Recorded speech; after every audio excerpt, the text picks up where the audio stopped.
Good evening and welcome to the Mercedes-Benz Museum, where today we make kind of everybody's childhood wish come true. Spending one night inside the museum, and tonight we gave this chance to some influencers and some photographers to create awesome content all night.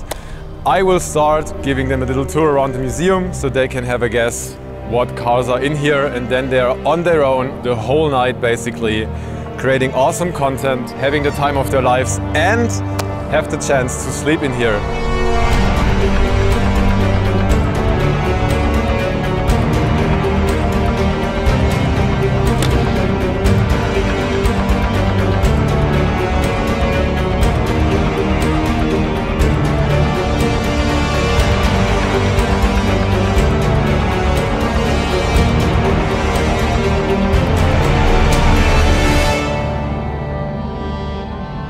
In the middle of the 19th century, all the stuff would be transported by horse carriages. So you had a growing economy, but you had a big economical problem. And it was not CO2 emissions back then, it was just horse shit, literally. You were standing knee-deep in horse shit. Gottlieb Daimler took the approach to say like, okay, I want to motorize everything. So he put an engine into a horse carriage, he put it into a boat, he put it even into one of those Zeppelin thingies. And that's the whole reason why the Mercedes-Benz logo has like a three-pointed stars. It was like motorizing land, air and water. That's kind of story. That's like the nerdy Twitter fact why the Mercedes-Benz logo has three elements.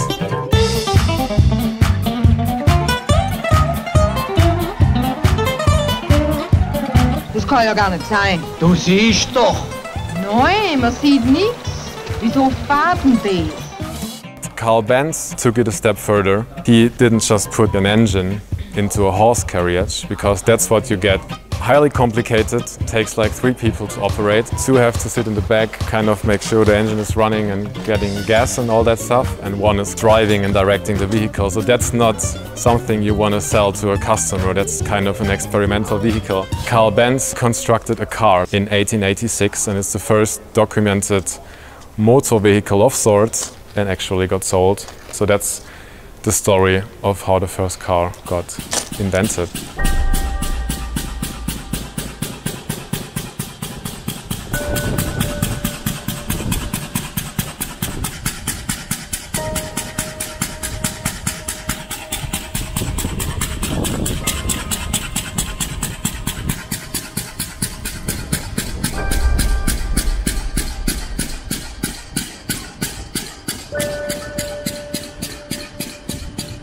Gottlieb Daimler needed different things to test his engine in. He created a test mule that meets all the regulations of the motorbike. It has like 2 wheels and an engine in the middle. So we not just created the first car, nobody knows, but we also created the first motorbike. And if you look closely, that's actually quite funny. No suspension whatsoever, and you sit right on the exhaust, so you can ride it for like 3 minutes or so until your catches on fire. It's not designed user-friendly, but highly fun. Gut warm wird's einem dabei unterm Hinteren. So that's how it all started, like quite funky and quite experimental, because there was no car layout per se, so engines were put in the front, in the back, in the sides. They couldn't figure out a steering system back then. That's why the first car was a 3-wheeler, because a steering box with angles and stuff wasn't invented. That's the first approach for kind of a steering box, but it's basically just 2 bicycles coupled together, because your typical steering mechanism back then was the steering mechanism of a horse carriage, like the whole front axle is turning. That's not very sporty or like has anything to do with driving dynamics. So they were just figuring out how stuff works. That was kind of the first fire engine, but funny enough, the engine wasn't used to power the vehicle, it was used to power the pump. Because back then the thinking was fuel is highly flammable, so it's not the perfect idea to drive into a fire and kind of try to put it out with a vehicle that's full of fuel. But they couldn't ignore the fact that the pump is much stronger with a petrol engine than like 20 firemen could ever pump water into the fire. So that was kind of the compromise. Engine in the back, horse in the front, and that's how the first motorized fire engine came into life. 20 years later, they realized that nothing has exploded yet, so they came up with the good idea to put a second engine in the front and get rid of the horses. And then it all started. There was kind of an anti-car movement. Vehicles would be damaged because usually back then, if you had a car, you were very rich. That means you were like a hated person by the most people. But that all changed suddenly when the first lorries came to life. Because now the general publicity has a good use. It was not just fun for rich people anymore. It was like, wow, my goods get in time much faster. And back then, because we hadn't figured out what effect fuel has on people, only goods that were like in canisters were allowed to be transported. So the first lorries were actually beer lorries and were used by the most brewing companies for advertising purposes. This was like big news back then, if you don't use a horse carriage, if you use a lorry. To sum it up, acceptance of the petrol engine came because the first lorries transported beer, and beer is a good thing for most people. And that's how petrol engines in itself became accepted, and there wasn't much hate against it anymore after that. None of these vehicles had a reverse gear, because a horse carriage also has no reverse gear. So at the end of every road you had a big turning circle. That's why there was no need to put a reverse gear into anything, because you didn't need it. And that's the famous invention, because you're all German. Some guys don't know it, but they started to put these funny things on cars. And the word we use for it today is Kotflügel, which is nothing else than a wing, which was there that your car didn't get covered in because the roads were still full of horse shit. And then, yeah, you get experimented. That was like the first van, that was a lorry, that was kind of a medium-sized car. Like all the different car segments get invented at the time. And like also different engine configurations. You can put cylinders there, you can put it inline, you can put it horizontally. It was all a big gamble. Nothing was sure, and it was still like, we just see what works best for us. And now, quick break, because the roof is open and we can just enjoy a beautiful view across Stuttgart.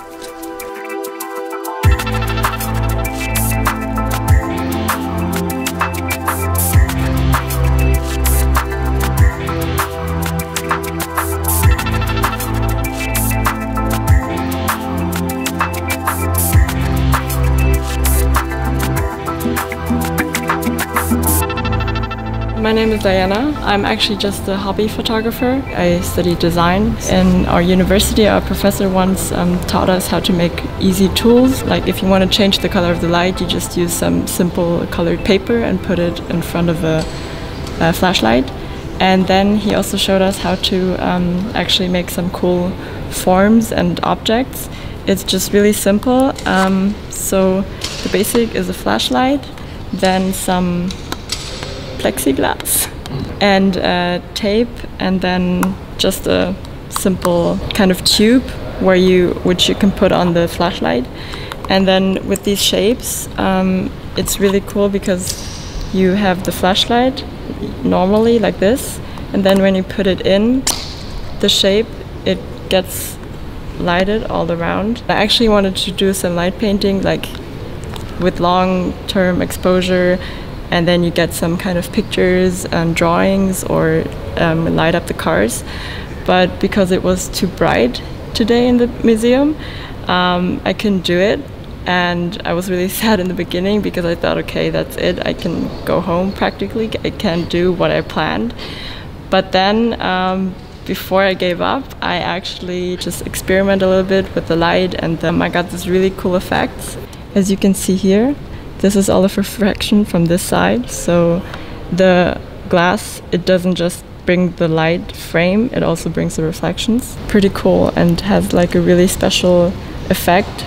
You'll always end up somewhere, and most of the time the spontaneous, unplanned experiments like this bring you the best results in the end.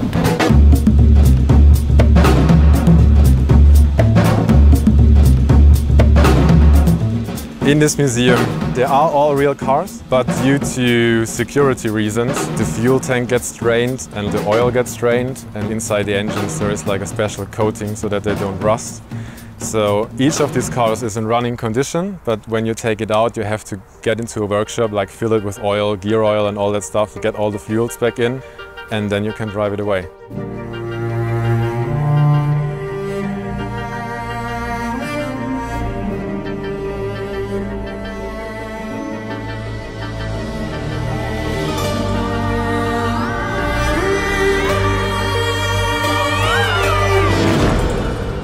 Not dark enough.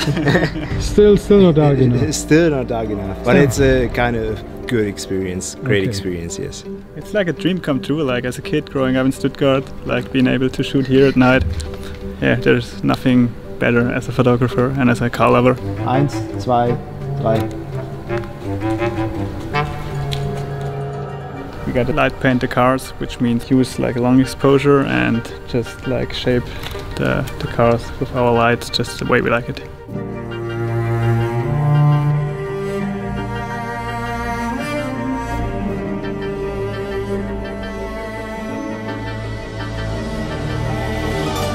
And so what's funny, what you basically don't notice on like first glimpse, the different stages in the museum are covered in the materials that are used in the time. Like copper was the material, and that was like your typical wooden floor in the 19th century. And that will change, like time evolves, and so the museum also evolves. Yeah, we're basically around the beginning of the century. Cars are getting more car-like. They are still a bit hard to drive, so usually when you had money, like the only way to get a car is to get a chauffeur with it. So usually back then every car was a limousine, you were sitting in the back, chauffeur was sitting in the front. None of these cars were standardized, they were all highly complicated to use. So you had one guy for driving and you were sitting in the back. I like the concept that the driver has to sit in the cold and you were like sitting like nice and cozy in the back. And of course, when you have more than one car, what's gonna happen? You're gonna race. And back then, some of the rich people thought, man, this could be actually a lot of fun to drive by myself. So they kicked their chauffeur out of the driver's seat and were driving themselves. Back then, those guys were called gentlemen drivers because unlike the other rich people, they were driving by themselves. Then they were realizing, man, that's kind of slow. They wanted, of course, go faster. So one of the biggest car-selling people, which was Emil Jelinek back then, who had like lots and lots of car-selling businesses, said, I want a faster car than the other guys. It doesn't need to be big, it just needs 2 seats for me and my navigator. I want a race car, build me one. So this company built Emil Jelinek the blue car, which featured like every single element from a race car you've seen today. Like all of these cars had a very high center of gravity, so they were easily tipping over into corners. So what did they do? They kind of lowered it as low as possible and put the fuel tank underneath the frame to lower the center of gravity. Also, hand controls were the norm back then, but they put the controls to the feet. So they have like, your hands were free to read the navigation. Your passenger could like hold the card and you could like focus on going fast and not have to do 20 other things with your hand. So that's how foot pedals got invented. Also, the car was as short and as light as possible because they figured out really early, the lighter it is, the faster it will go. So, this car was there and was racing against all the other cars, which was, of course, highly successful in winning everything. And because Emil Jelinek, when he was racing, he didn't want to use his real name, so he used the name of his daughter, which was Mercedes. So this car was known as a Mercedes. And that's how we changed the name to Mercedes, and this car made Mercedes famous. It's not the first car, but it's the first Mercedes, and we stuck with it ever since. So 3-pointed stars, Mercedes around, you have your logo, which stays with us until today.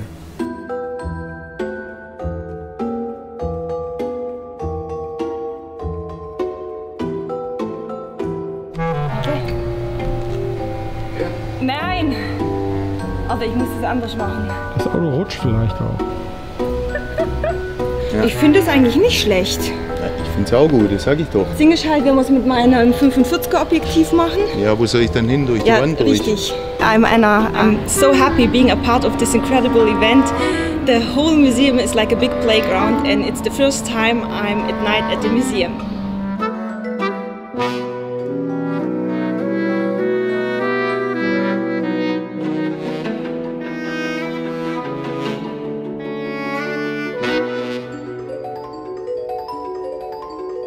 Usually when you bought a car, you bought this, a chassis, an engine and a steering wheel, and then you took it through your coach builder of your choice and told him, I want this line over there and I kind of want the roof or not. If you had the money, obviously you could just buy like standard forms, but this was kind of way popular. So none of two cars were looking the same, it was all individualized. For us, the red car kind of was the first S-Class. That's how your full spec travel limousine looked back then. And the blue one is your full spec race car. AMG GTR right there basically, back then. The main halls are always like going through time. And then in this area, you always have your special exhibition, which highlights one topic. This one we call the Gallery of Travel, like with buses and stuff like that. And there are a lot of funny things in here. Actually, I could tell you a whole lot to every single piece, but I'm not going to do that. I'm focusing on the highlights, and there are like 2 highlights in here which I want to focus. One thing is the museum looks the way it looks because of the vehicle back there, because one recommendation for the architect was to make it as high that the red double-decker bus back there fits inside. So that car kind of defined the height of the rooms. And this one, which is kind of the most designed-ish car, it's like from Argentina. It's a lorry, but it's a bus chassis on it. And in Argentina, the lorries are privatized. So there is not like a state-covered lorry system. Basically, each bus owner has to get customers by themselves and choose the routes individually. And that's why in Argentina the buses look like that, because which bus are you gonna use? The fanciest, basically, and that's why they get so highly customized and painted to attract their customers. This is the magic box with all the keys. So jump inside the best looking bus I have ever seen. Full on custom.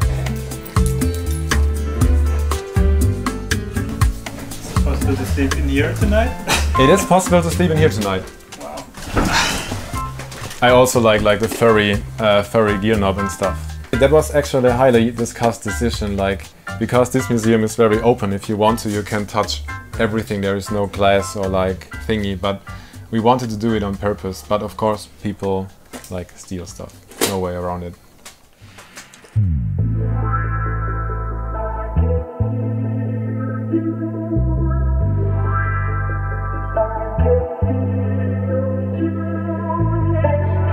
I'm the social media manager, and when I started my job I was like, posting a 300 SL every day will get me like tons and tons of followers.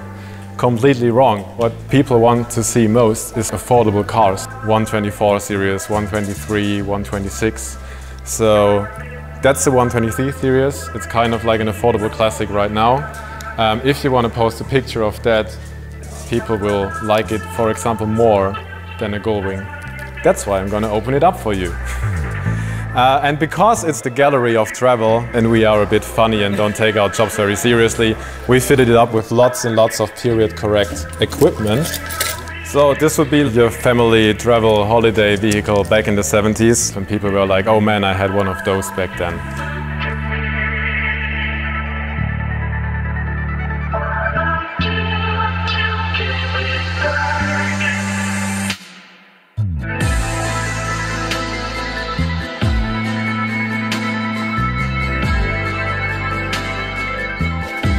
Yeah, from this window you can actually see, because everybody's looking, that's an excellent view of, I think it was the first Mercedes-Benz test track they built here in Stuttgart. It starts here in the circle, goes all around there, and it's like, it's still in use today. They're still testing vehicles over there, like for real. And so we have our own little test track here in Stuttgart. And it goes like way back there, and there is like kind of a gravel course, like to test the suspension, all the stuff. Neben der Rutschplatte die Holperstrecke. Ja, früher fuhren wir in die Heide, doch die ist weit weg. Da haben wir sie einfach originalgetreu von dort ins Werk geholt, per Abguss. So, as I mentioned earlier, for a few people, why is the museum as high as it is? Because of this beautiful car or bus, which is our highest example, and the goal was this thing has to fit inside, and it's also what your typical bus transportation looked like around 1900. What I always find funny is the complete lack of any gauges. You were not knowing how fast you were going or anything, or like how much fuel you had. It was all kind of guesswork. Back then, if you want to really make an impression on the Stuttgart bicycle night, in wartime, when the car industry wasn't that great, we also started building bicycles. So if you want a really special, good-looking bicycle, we have a Mercedes bicycle. There was one, and I mean, not many have survived, but if you want to be a real hipster, that's the way to go. As a car guy in general, I couldn't make anything with those cars before I learned one interesting fact. The air on high altitude is very thin. So your airplanes can only climb one basic altitude. That's when they're invented like turbos and blowers, forcing more air into the cylinders, and you can climb higher. So that's when they got invented, to get a higher altitude for airplanes, which were petrol driven. But when the war was over, now the funny thing happened. One guy woke up one morning and said, like, wait a second, I have this blower, what does it do on like low altitude? It will obviously create much more horsepower because you can cram much more air into it. Let's fit it on a car. And they had still like only brakes in the back, no suspension to speak of, flimsy wheels, which were highly acceptable for like the 40 horsepower first racing car you saw upstairs. Suddenly you mount a blower to this engine, it creates like 200 horsepower. That was like the peak point of maniac-driven automobiles, because you have a thing that rides horribly, doesn't stop, but suddenly is capable of doing 200 an hour on the highway. That was a very short time and not the best time for our health system, but like for me it was the most fun time, because back then it was just game on. Suddenly you can do like drive 50 and suddenly you can add 200 more to that. And that was when the whole image of the race car driver as one of those heroes emerged, because when 9 cars started into a race, usually one of those drivers crashed. It was back then a job with a high fatality rate. And that's why you look up to race drivers as kind of these badass daredevils, because that's what they did back then.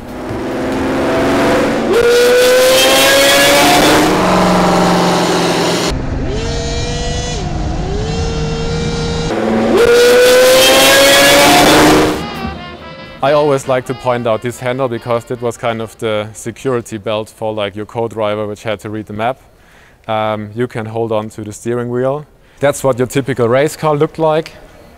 That's your typical street car looked like. So race car was just get rid of all the unnecessary body weight, make it as light as possible, cramp up the blower so it creates more boost, and then you have a race car. I think this was the most expensive car you can buy back then, and also the most beautiful one. It was the 500K Special. I think it's like you would go for an S-Class convertible right now, and that was like the S-Class convertible back in the day. And that was kind of your AMG GTR top of the pops hypercar back in the day, and that was kind of the luxury cruiser. This is the only car that breaks the rules. When I told you like the cars that are affordable are highly successful in terms of reach, this car breaks all of that because it's just so beautiful.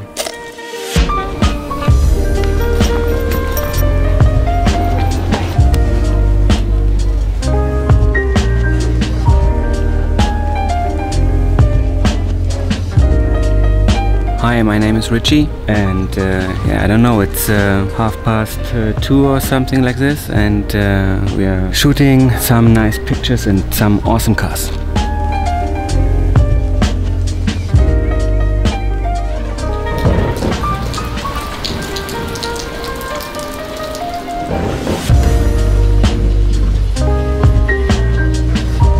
Hi, Hi, my name is Sonny Fernandez and I'm an automotive photographer. We're shooting tonight in the Mercedes-Benz Museum. I think I have a lot of fun.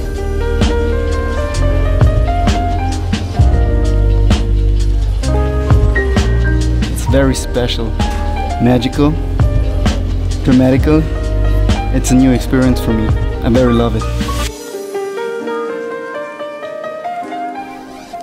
So that's another special exhibition. This time it's all about lorries. One famous kind of a showpiece is the car transporter back there, because when I was telling you on the rooftop about the cars like that, when the series ends, the last car gets in the collection, the cars that are parked on this car transporter are one of these cars. So these cars have like literally 0 miles on the tachometers. They weren't restored, they were just like off the line into the collection and now on public display. So every car is still 100% original, never had a number plate fitted or anything. Just like pushed the 2 kilometers on the transporter and they stayed there ever since. Second funny thing is this lorry, which kind of often brings the question, why has it 2 front axles? We were kind of creative back then, to be completely honest. There was a new law where per axle you can only carry 10 tons or anything, wanting to get the goods back to the train. That's why we fitted 2 front axles. Front axles because they were cheaper than the rear axle, and then you can carry 30 tons again. That was our creative solution to that law. And it's called Tausendfüßler in German. I don't know the exact translation in English. But I like the creative approach. That vehicle was all about that. This thing is basically a 300 SL. It doesn't look like it. When we were racing with the 300 SL in Europe, you had like 2 choices. You could pack in your whole workshop and carry it to Italy, or you had a way to make sure that the broken car gets from Italy to Stuttgart, gets repaired and gets back to Italy in one night. So they built this car, which only purpose was to transport race cars to the workshop in the night, repair them at night here in Stuttgart, travel them back to the race so they can race another day. So to achieve that, because back then you had no high-speed regulation for lorries, they used the 300 SL engine, used the taillights as well. I think it does 170. And that doesn't sound like much, but in those days, 1955, your average top speed of a car was like 90 km/h. Then you were like the big guy on the Autobahn, and suddenly you had a Mercedes lorry with a car on the back which passes you twice the speed on the left side. It has the tail of a 300 SL, so it kind of matches in styling and also in the materials used in the interior. So it was like kind of a designed one-off race transporter which actually could outrace anything on the Autobahn back then. That's why this car is so famous, because it's either very weird because they put the cab so much in the front to keep the center of gravity very low, but also it was the fastest thing back then. It was a lorry. And then that's another funny fact. Back then lorries looked like this. The engine in front of the cab was highly accessible in terms of repass and blah blah blah. And then in that time Germany restricted the length of a lorry to 30 meters. You had to figure out a way to gain more space for the load and less for the driver, so you kind of made the driver sit on top of the engine to make a bigger loading bed. And that was funny because like the tiltable cab which you see today wasn't invented back then.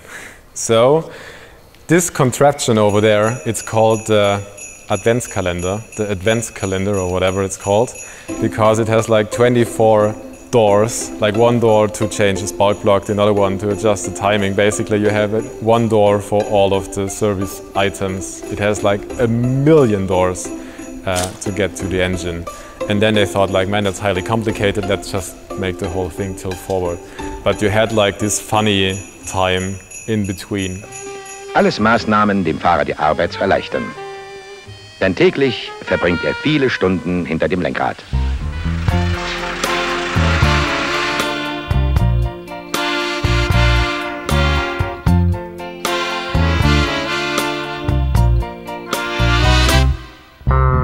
So, and I think the 300 SL is the only car I know of on the used car market where the convertible version is actually cheaper than the coupe version, because the gull-wing doors are so iconic that when you want a 300 SL and you don't have the actual money, buy a convertible.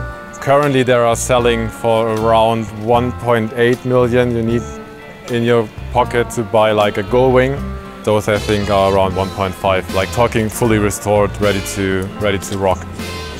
You want to hear some more nerdy stuff about that car?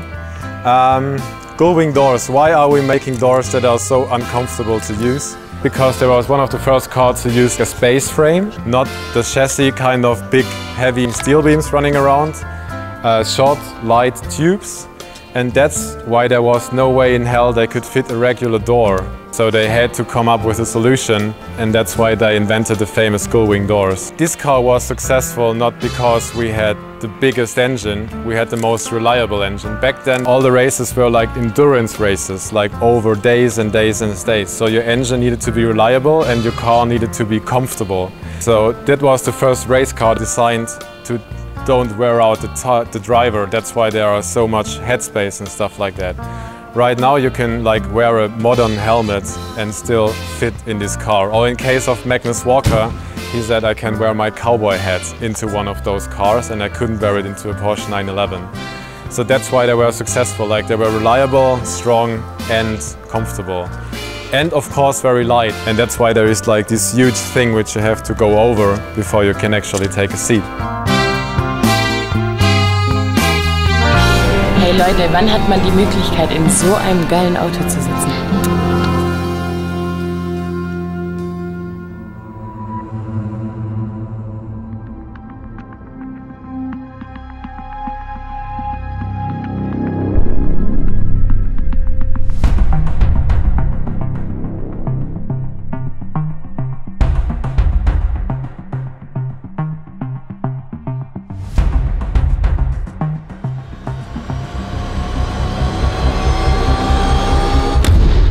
Hi, my name is Levin. I'm working for Mercedes-Benz. I'm a corporate student in international business. One of my hobbies is to photograph people and also amazing cars. Now I spent a night here at the museum with many amazing cars, with outlook in the future, like fuel cell studies, and all the way back to the 19th century. And this SL is an iconic masterpiece, and to experience in that intensive way is an opportunity no one else gets normally, and I really enjoy it.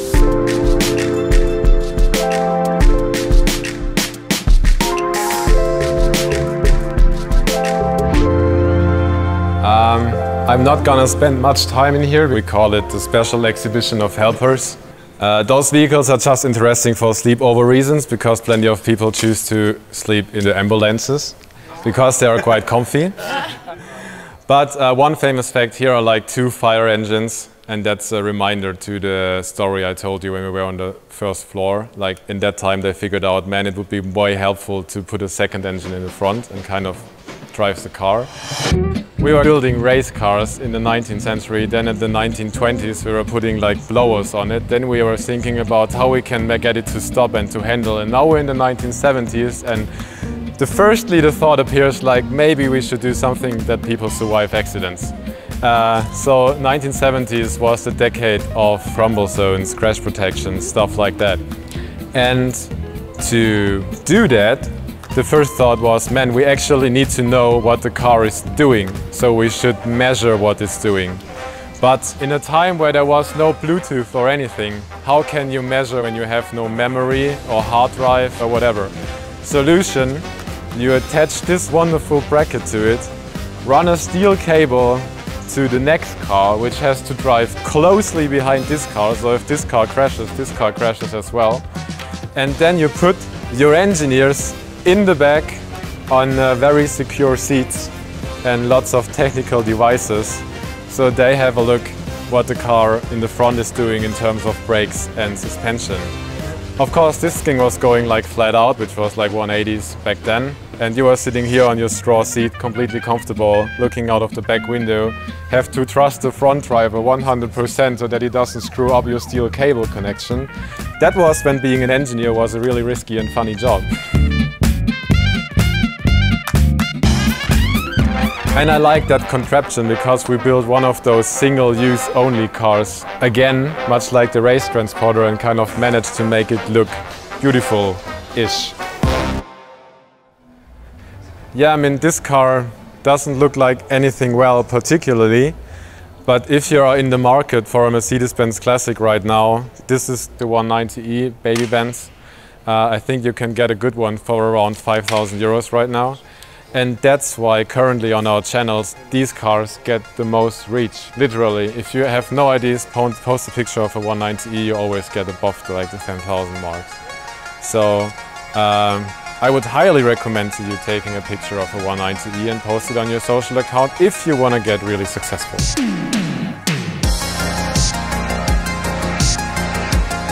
This is the area that are all cars of famous people. My personal favorite, Nicolas Cage drove a 190e. That's like, the black one is his. When his career, I imagine, wasn't going so well. And what I like the most is this car of the astronaut, Randall Scott. And the funny thing is, he kept it forever. And he just kept it running, never restored it. And that's why it looked so cool in this amazingly patinate kind of paint. So he always only did the mechanical stuff and kind of polished it, but never went for a repaint or a reupholstery or anything, and just drove the wheels off of the car. And that's why we decided to keep it like that, because it tells a story.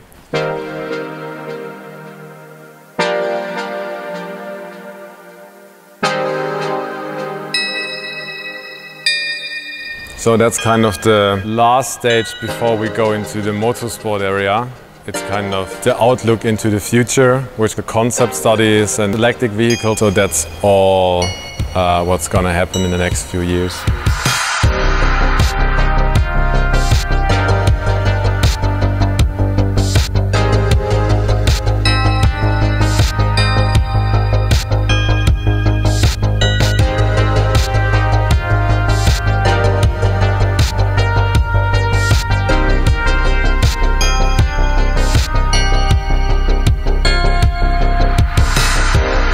I'm Andreas. We're having an excellent time here at the Mercedes-Benz Museum in Stuttgart, and we're doing some light painting, which is basically you put your camera on a tripod, which we did over there, and you don't need a fancy one, you can use any cheap one, and then you need a guy with a light, and you could do it yourself as well. And if you have a colored light, it's even better. And then you do all sorts of crazy movements around the car or your object of desire, and then you get crazy light effects around the car. Have you done this before in the museum at night? Actually yes, because I do special photography workshops 4 to 5 times a year. So if anybody wants to join them, you can go to fotoworkshopstuttgart.de and join the fun.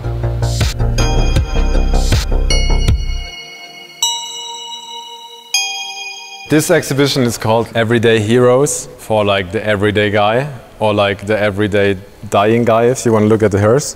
But I have the keys for one car in particular, and that's the highest evolution of the 190e. And the story is quite funny behind those cars, because back then the DTM was based on real cars, and the cars were only allowed to be modified a certain percentage. So you take your production line car, you were allowed to change whatever, I think it was 10%, and then it has to be a race car. So that worked until one guy suddenly decided to, man, if I can only change 10%, I should like sell a race car in the first place.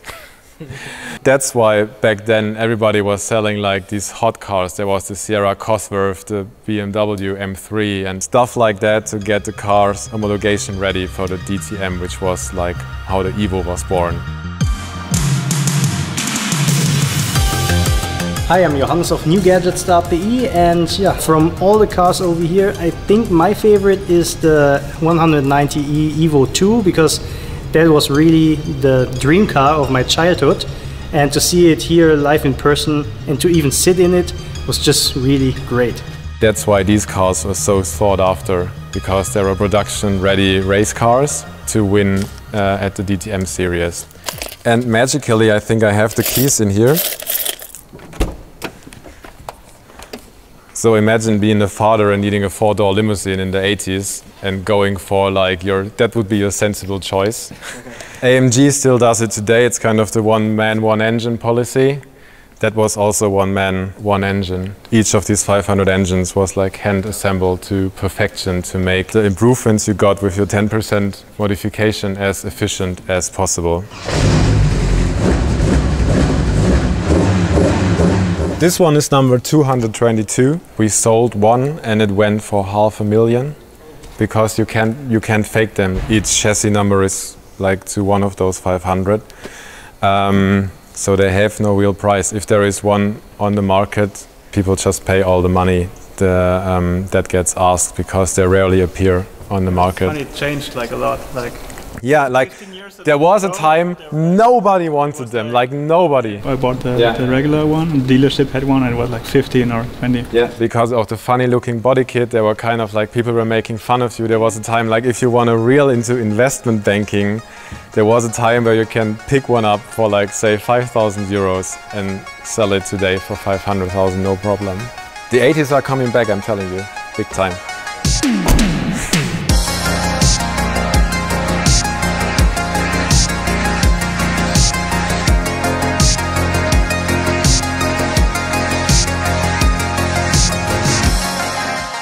So that's kind of one of the best views you get. That's like our motorsport area. Today you're actually allowed to walk on the bank, so you can take a cool picture of all the cars. Just don't touch it, because race cars tend to be very flimsy. What I like to note out is that trophies really have taken a step down, because when you won a race in the 19th century, that was the trophy. I think they went to the little things you get today due to space reasons, because when you won plenty of races, you had to buy another house to fit all of them. And that's the Evo I was just telling you about in race trim, and literally 10% changed, and it's basically the same car. Just put some stickers on it, make it a bit lower, change the wheels and tires, and off you go, winning your DTM race. Hi, I'm Michael Kübler. I'm engine builder at Mercedes AMG. My dream car, you can see here right now, the CLK GTR. I called it the Unicorn. The car is very special for me because it has a long racing heritage, and I'm a racing guy. I also build AMG GT3 engines at AMG right now, so I'm connected to motorsport all my life. My Instagram channel is F1Mike28, and I'm really enjoyed this time here. You see a sudden change in colors of our race cars from that period where our race car color was white to that period where our race car color was silver. That wasn't due to design reasons, that was just basic necessity, because the race car could only weigh 750 kilos, that was the limit. And when they carried the race-ready car to the entrance, and on the scale the car had 751 kilos and wasn't allowed to race.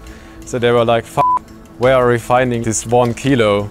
And then one guy came up and said like, yo, I think the paint weighed like 1 kilo. So what they did, they scraped the paint off, and that revealed the aluminium bodywork. So it's not paint, it's just aluminium. And when they're entering the race, they were actually winning it. And because the aluminium was so shiny and was reflecting the sunlight, the radio moderator was there and was telling like, look, there are like the Mercedes-Benz silver arrows, and it was just such a good slogan, they just kept it. And even when they matched the weight limit, they just changed the paint to silver. But it was all due to the reason that they needed to save like 1 kilogram of weight. So that was the very first silver arrow. And it's like a funny looking thing, because weight saving was done by drilling holes into every single piece you could find, because the less material, the less weight. But it's also meant like you are sitting right next to the transmission. So if it explodes, you have a problem.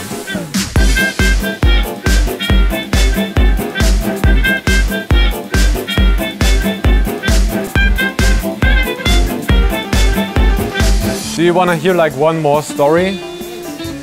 Yay! Okay, one more story is waiting over there.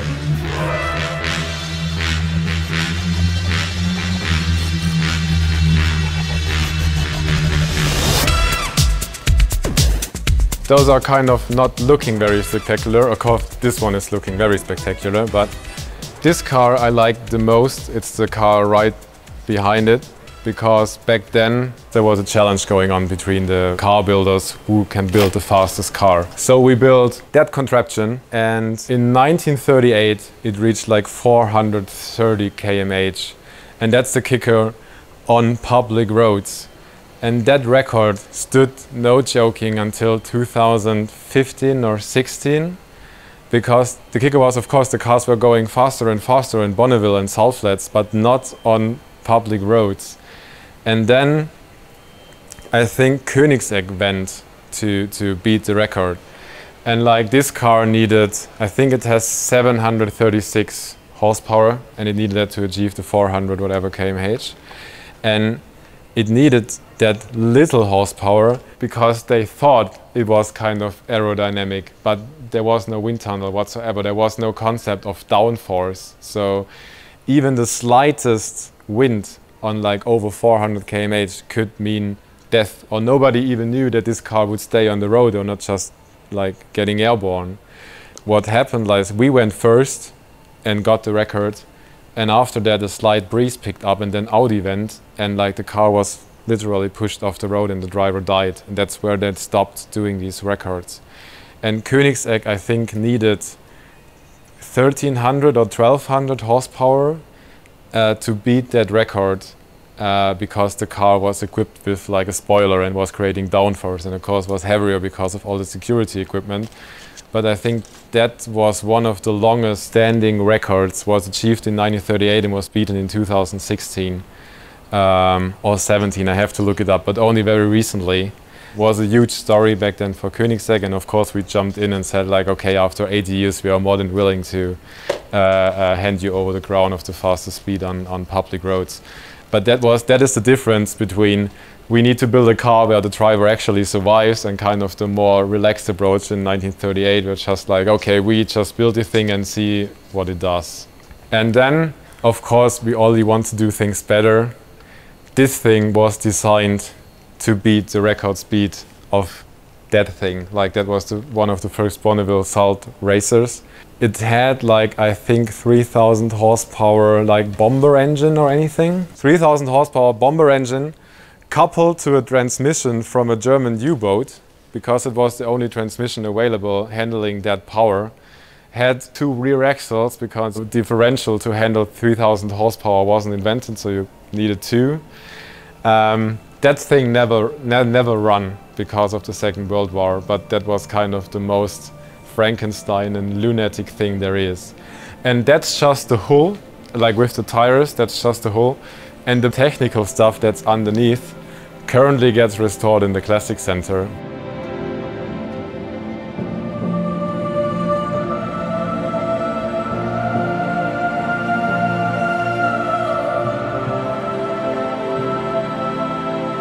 Hey, my name is Simone. All my friends call me Simi, and I'm a hobby photographer and model. First time here in the Mercedes-Benz Museum at night. Spooky!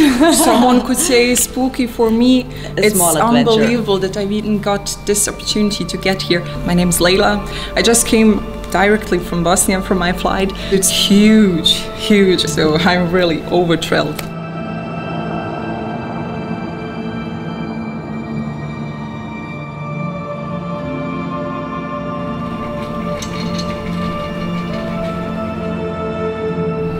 Night over here, and I think I will sleep over here because it's a little bit softer, and I will have a good night, I hope.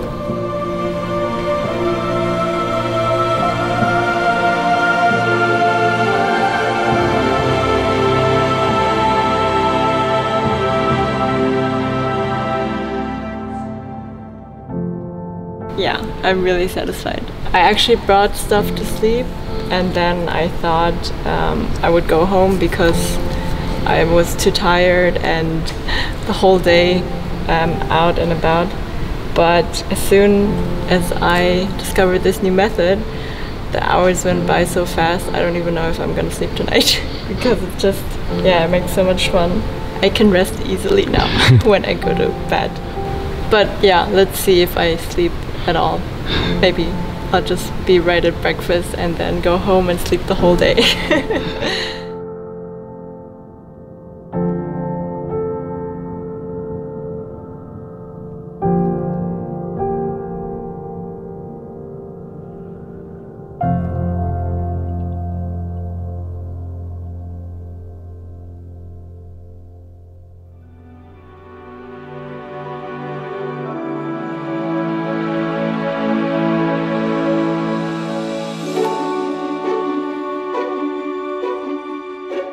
Waking up next to the race transporter to the sunlight, directly grabbed my camera and shot all the amazing cars again. I think that was amazing this morning.